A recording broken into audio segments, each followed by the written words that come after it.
very warm welcome, Parag and Niharika. So for our audience who are watching this video, who will be watching this video, we have an amazing non-profit organization with us called Pruthvi Molachi, and we have the two amazing directors of that organization, Parag and Niharika, with us today. I am so excited because under our campaign for Earth Day, we eagerly wanted to connect with a non-profit from India as well. We have been collaborating with multiple non-profit organizations globally, but we wanted someone to connect from India as well. So we got you on board, and it's amazing to have you. So a very warm welcome, and I would like to start this interview by you sharing more about Pruthvi Molachi and how does it create an impact amongst its beneficiaries, and basically how are you trying to bring a change? Yeah. Hi Pratham. Hi Amrisha. Basically, the word itself, Pruthvi Molachi, is a popular song in Maharashtra, a Marathi song that it is a very old movie called Kumkum, and in that movie, this song, I think the movie is from 1930s. So in that movie, this became a folk song right now in Maharashtra. There is a woman who is a very fed up of all her daily works, and she don't want to go to outside the world and bring everything with him and with her and connect with the world.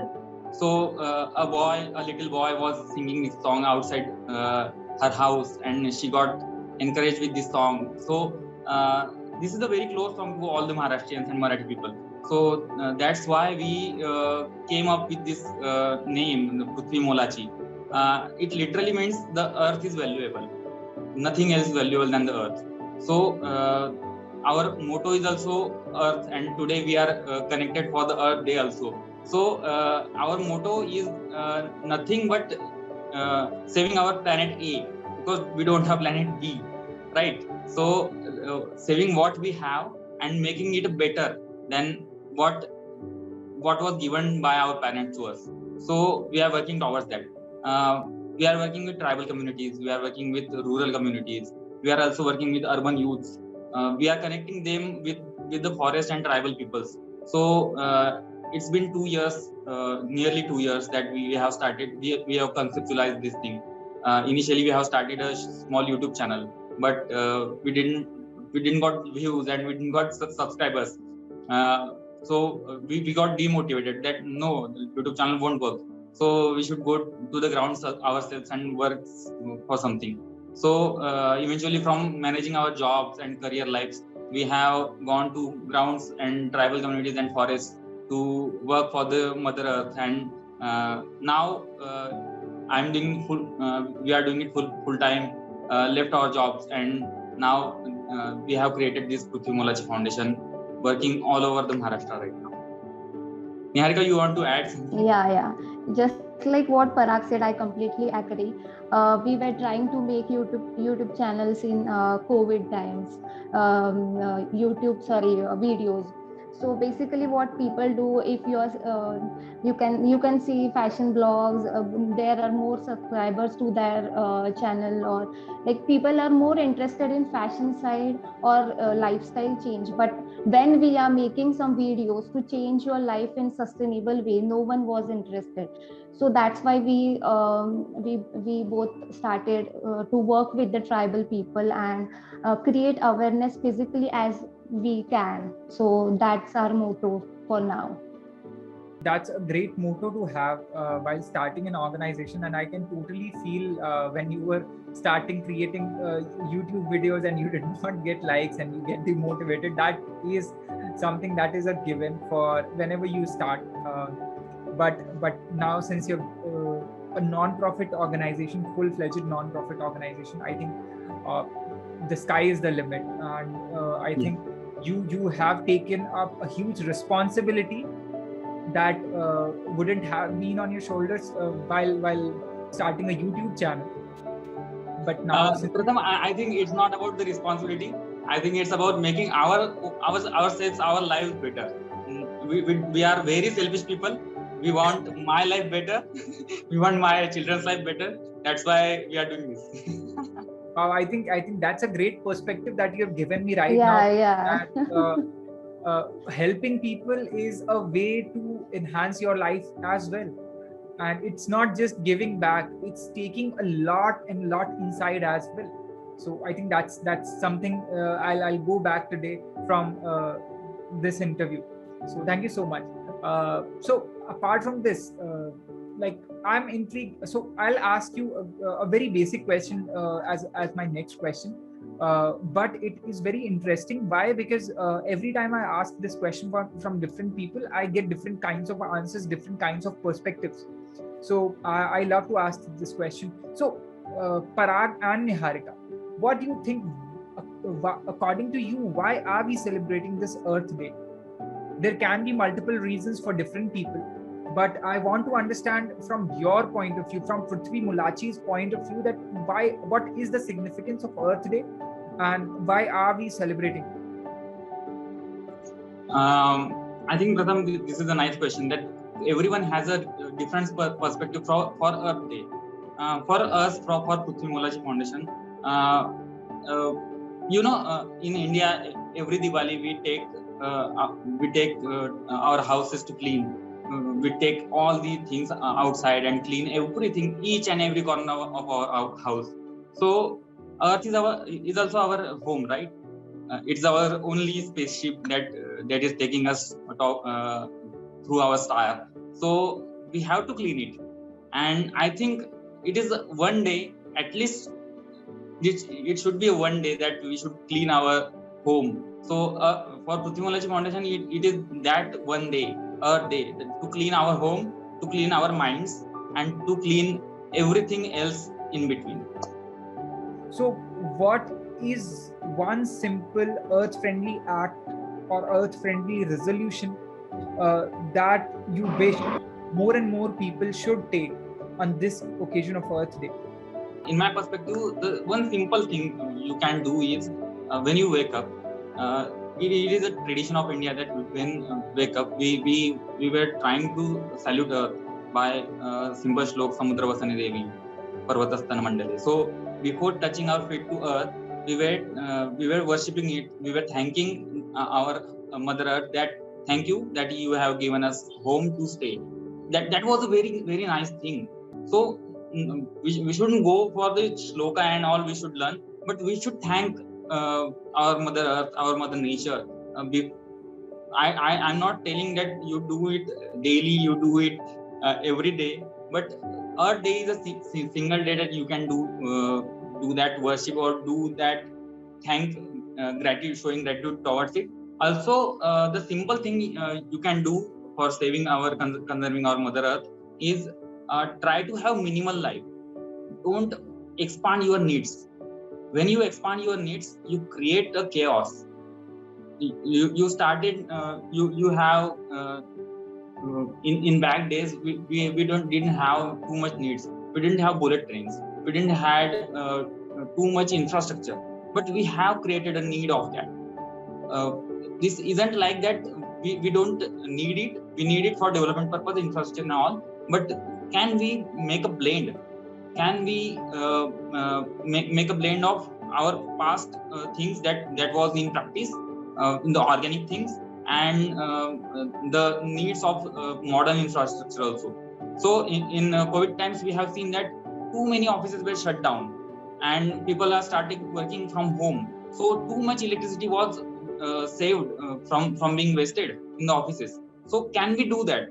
Can we go forward with this new technology and our daily our traditional approach to the life? So being minimal, our daily needs were shelter, food, and home, shelter, food, and clothes.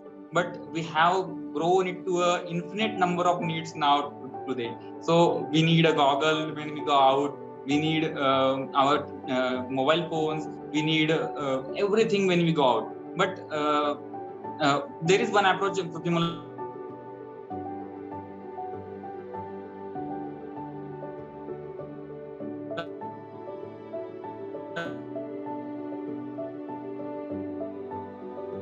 them, not even a water bottle. Just come with your shirt and pant, and we'll go raw from there all over in the jungle. So we get connected with those tribal hamlet and those communities, and try to live their life. That is one approach, and we are trying to expand it further, so that urban people would know that no, these needs that we have created are not necessary. It's just a masked needs. There are not basic needs. So that one thing we can do. I'm not saying that refuse the plastic, refuse anything that you needed, but I think minimize what you are using right now. That one basic thing you can do. This is not a question of plastic refusal program, but because we have petroleum. So our whole world will stop if you stop producing petrol. So plastic is a byproduct of petroleum, right? So if we don't produce plastic from the those byproducts of petrol, we'll create a huge waste than today it is. So if we have to ban plastic, we have to ban the petrol industry also. So this is a very alternate dimension that people don't think of when they go for environmental issues and plastic issues. Use it, but take it in just how much you want. Don't exploit it. That's what we can do. So one basic thing, Pruthvi, I want to focus on here. Just start by deleting your old emails. Storing your old emails in those servers cost too much energy, too much fuels than we have right now. We have thousands of unwanted emails in our inboxes. So deleting them would contribute to a single tree, I think. That will be equal to that. So please, from this platform, I encourage people to delete their old emails, delete their drafts, delete all those things that they don't want on the internet. So servers and those data centers won't take too much energy from that.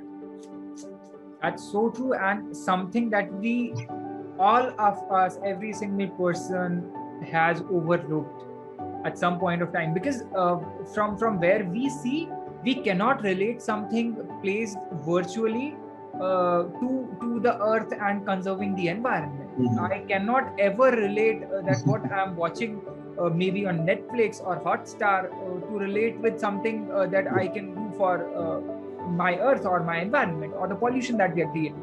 But I thank you, Parag, for putting up such an important point right now, because indirectly when we join all the dots, when we connect all the dots, then we realize that every single act that we do every day, every minute, is somewhere or the other affecting our environment positively or negatively. Yeah. And thank you so much for putting all those great insights up. And for next question, I think I have Amrisha, and she wants to ask a question from both of you. Amrisha, over to you. Thank you so much, Parag. Thank you so much, Pratham. So, Parag, you mentioned, there was one thing that you mentioned that's still stuck in my head. You said that you have natural camps where you do not allow participants to bring anything with them. Just your clothes and you're good to go. So, can you tell us more about this? Like, what happens? Is it like you take the participants away from the urban lifestyle and more closer to, a rural lifestyle, more a raw kind of a lifestyle, just like Niharika mentioned that the skies is so, it's so clear. And what are the experiences of the participants? Like, do they have any any shift, like we need to change our lifestyles, or we have to make our living more sustainable? And I'd like to know more about their experiences and what are their reviews. That is very interesting, Amrisha. Actually, the concept itself started from ourselves. Our team wanted to go out, and we started to come together. But our team is very diversified and expanded all over the Maharashtra. So only Niharika and I are getting to meet personally. So our whole team is only meeting online for the last 2 years. So we have not met in person. Niharika and I are only meeting in person. So a discussion started that can we go to some places, some forests, some communities and tribal areas and bring people with us. So from 2 people from our team and me, we have created this program called Nature Camps. We call them Bhatkia. So it started from there, and we took a bunch of 35 people in our first cohort. We call it a cohort. It is a mutual learning experience. It is not some tourism experience. It is a volunteerism experience. So they have to volunteer over there, and they have a tourism also. So it is it was our first cohort. In that cohort, the people, only the youth from across Maharashtra and Gujarat have participated. So we are working in a tribal hamlet called Mahupada in Dhule district of Maharashtra. It is actually a village where you have to walk 3 kilometers by to reach the village. So it don't have any connectivity with modern life. The people over there have a monthly financial need of 2,000 rupees only, because they grow their own things over there from scratch, from the oils and everything. They just need salt and Oil as well? salt and tea from outside. So everything they grow themselves. So we took these urbanite youth to this kind of hamlet, and it was a 2-day expedition. So we took them in the forest. We showed them how biodiversity will affect the rural lives over there, how sustainable agriculture model they are bringing. Because since 1947, when the chemical fertilizers were started to grow in India, from the 1960s, they have boosted in India. But since then till today, these people have not used any single chemical fertilizer in their farms. So it is a very raw and very nice place to visit. So we have started working with them and brought these urbanites over there. In the first day itself, we have food that is only grown in the forest, not in the agriculture. So the rotis made of ragi were there, and a special vegetable that grows only in forest called kakod have been prepared for them. So the woman over there knows 200 different types of vegetables that grows in forest, and they know how to cook them, have recipes, those tribal recipes. So it was a whole lot of nice experience. So we took those people. So they now those tribal people and those urbanites have connected with each other, and we have stepped aside. So they have created their own relations. Now they procure food from these tribal areas and take to their cities. They are also started marketing about them. When we have gone to the forest, we have met the pink monkeys over there. Indian pink monkeys were there. Yeah, pink monkeys. They are a relative breed of Japanese monkeys. So only found in this region of India.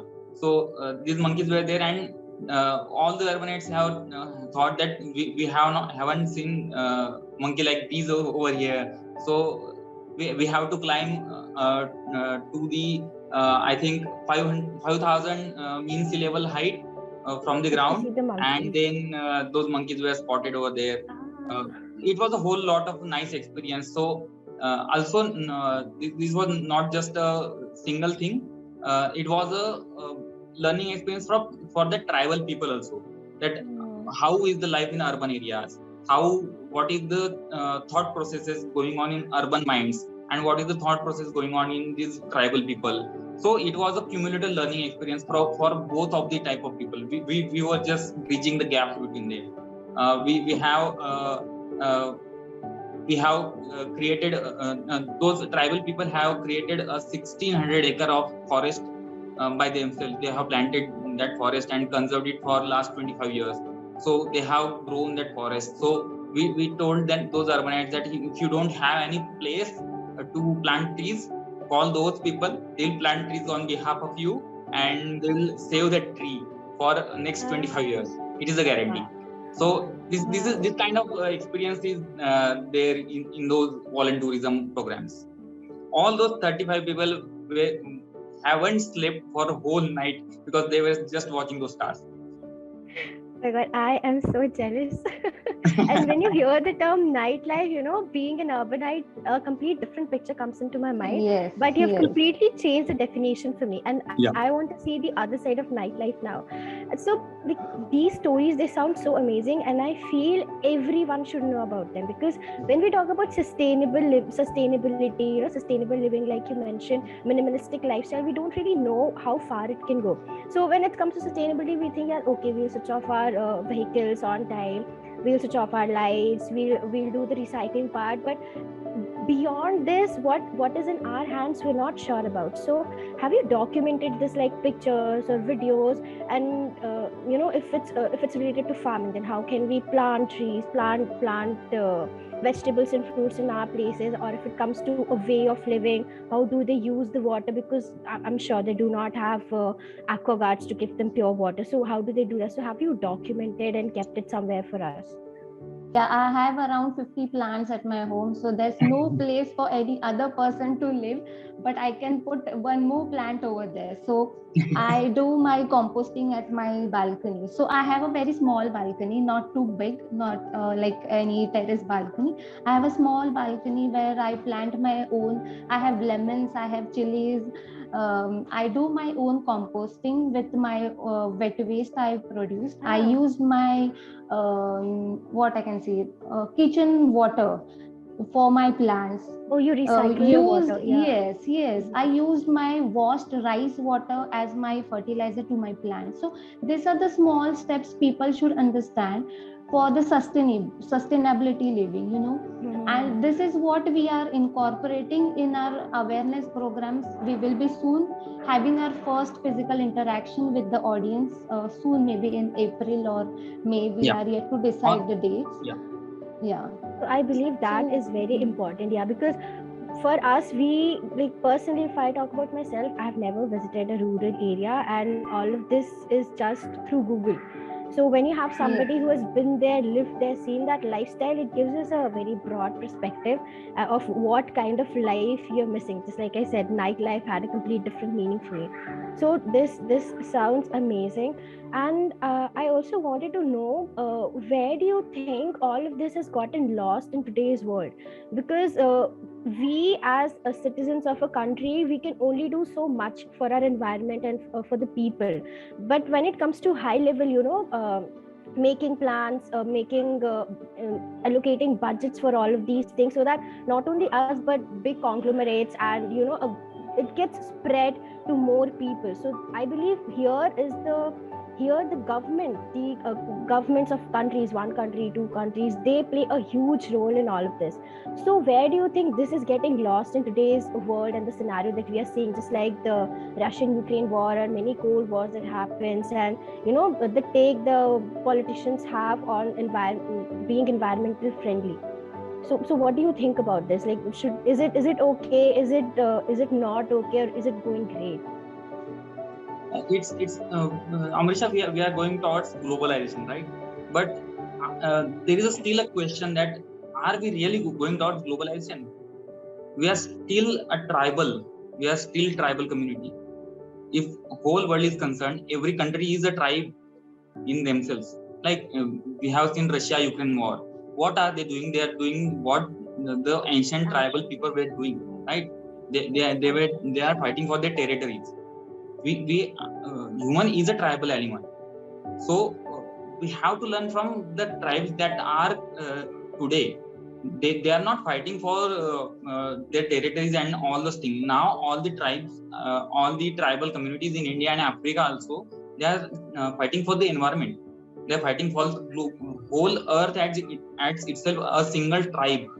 So can't we think of earth as a single tribe? Do we need to wait for aliens to come and then think of Earth as a single tribe?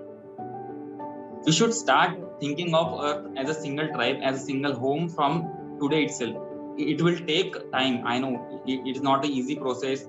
No country will agree. They will create United Nations. They will create global organizations. They will try to stop the violences and bring peace in everywhere. But I think peace is not something that we aspire for. I think chaos is what we need to aspire for. Chaos should be in our minds. That why is it? Peace is won't create anything innovative and anything nice to life. Chaos will create anything nice to life. So to bring nice life to our future generations, our minds should be in chaos for 24/7. I think that's what next generations to take, to ponder the questions, to create a chaos in the minds, that why we can't have a sustainable lifestyle, why we can't have a sustainable industries, why we can't have today's technology to a sustainable level. So that's what is needed. When thinking of the policy perspectives, I think there are government think of what majority of people thinks, right? So there is a theory of quantum leap. When 2% of population of Earth or any animal is start doing single thing, the whole population get boosted to do that thing. There was a nice experiment going on in Japan when some macaque monkeys from Japan were introduced with sweet potatoes and in the areas of seashores. Those monkeys have got an habit to wash those potatoes in the sea water, so they get salty and gets the taste improved. When the 2% of that monkey population got to know that when washed in the sea water, these sweet potatoes get salty and very tasty, the whole world population of macaque monkeys have started doing that. There is a quantum leap, and the zoologists and all the biologists are going on those dimensions. It also reflects to human population also. That if 2%, only 2% of human population starts to live sustainable, the whole 100% will start to live sustainable. That is one thing. So not looking at the government side, we don't want to go to advocacy. We are doing a small scale of advocacy to local authorities, but we don't want to go to that realm, because I think it's a responsibility of individual, not the government. I believe you said a very right line, and you just reiterated the fact that we're a tribe. So that's how we became humans from monkeys, because we started mimicking our own people, and that's how we build societies. So yeah, that's very correct. So if you do one thing, it will automatically spread over, just like our yawns. So yeah, that's completely correct. And how do you think people can make this change? Because we see many people adopting minimalistic lifestyle, and there are some like I have heard some instances where people use no wastage lifestyle, if that is a term. So still we do not see it as a mass movement, even though people are doing all of this thing, but it's not mass till an extent where it can actually affect the earth. Because I remember we had this ozone layer depletion. There was an actual hole in the ozone layer, but with all the governments and all the countries coming together, that was actually filled up. So how much do you think, if a country gets involved, if the governments and the policies get involved, the impact that happens there, and how much impact happens when it's done individually? Amrisha, this is a debate going on for CSR also, right? It can't be a regulation, it can be a responsibility only, right? So when we regulate something, there will be an opposition. So when we think of togetherness and a single community, we can't have a regulation of adopting a sustainable lifestyle. We have to create a behavior change among the people, so that they have the responsibility of doing that. There is always an debate on the regulations and responsibilities, that behaving good is a responsibility. It shouldn't be a regulation, but we have to regulate behaving good so that people won't do the crimes, right? So it's in the similar manner that when the governments will come and regulate something like this, some extent of positive results will be there, but what extent of behavior change will happen, that is a question, I think.